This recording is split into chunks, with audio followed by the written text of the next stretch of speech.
Tell us about brand innovation.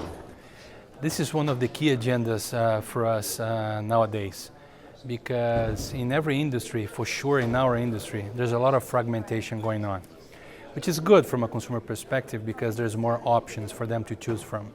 And this makes our consumer base much more specific in what they're looking for. They expect much more from our products. So our job in our industry is exactly to catch up and to be up to speed to their demands, and actually to possibly even surprise them with some cool innovations that will really serve for their needs and solve for their problems. So this has become something very, very important in our company. To give you one example, we have created a team at Anheuser-Busch called Apollo 11. It's a team that works with the Scrum model approach, and they're totally separate from our operations so that they can develop innovations faster, and then we can pilot these solutions in some specific cities to learn first, and only after we learn, we scale them up. We've been doing like 10 to 20 different initiatives like this per year, and we have already some very good results coming out of that. For example, Michelob Ultra Pure Gold was the first big organic beer that we brought to the market. We sold already more than $100 million of that. It's growing triple digits this year, and it started with that process. So I'm pretty sure that our job in the industry is to really bring new propositions to consumers because this is what they're asking for. So what would you like to sort of share with your colleagues about innovation and some important things to consider? It all ties back to paying much more attention to consumers. We spoke a lot today about changing our mindset in the way we get things done, feeling like we need to become people-first organizations. I am a big believer of that. I think that, again, because of all the fragmentation we see out there, we cannot play the game of noise anymore. It's now a game of relevance. The companies that will build brands that will be more relevant to consumers are the ones that will win. So thinking about that, I think that we need to change a historical misbehavior that we have. In my opinion, marketers were educated to convince people to buy what we make.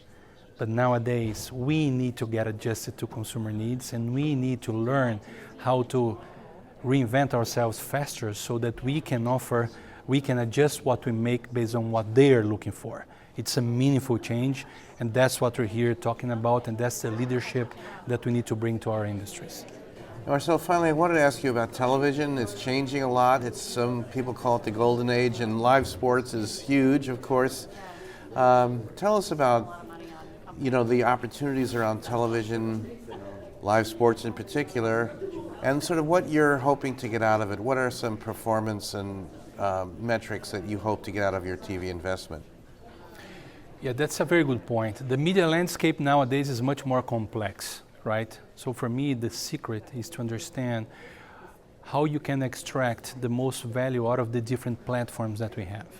So we've been paying a lot of attention to digital, but of course, we still consider TV to be very relevant, especially in the US. So the thing is, what's the best use of TV as a platform? And I think that especially when you talk about live sports, there's still a lot of people connected to that. And TV remains a powerful tool for us to drive awareness and trial. So we were just talking about innovations. It's still a very effective medium for us to bring our innovations as a content, because this is when you give a big moment to your content, and so that a lot of people can become aware of a new product and you can speed up the trial curve. And what do you hope to get out of television? So is it mostly brand awareness? Do you want results in terms of direct sales? I mean, does it work that way, or? Of course. Everything we do has the objective of becoming tangible results in terms of sales. But I think now, I think much more as a mix of different platforms and what's the best use I can give to each one of those, right? So I've been using much more TV for those purposes on driving awareness and trial. Digital is very effective to create engagement because digital allows us to have a more personal communication. We can tailor-made the content to talk to specific audiences. And this would be great if TV could evolve to that. But as of now, I think that the smartest way for us to play the media game is exactly to understand what's the strength of each one of the platforms and how you can combine them in an intelligent way.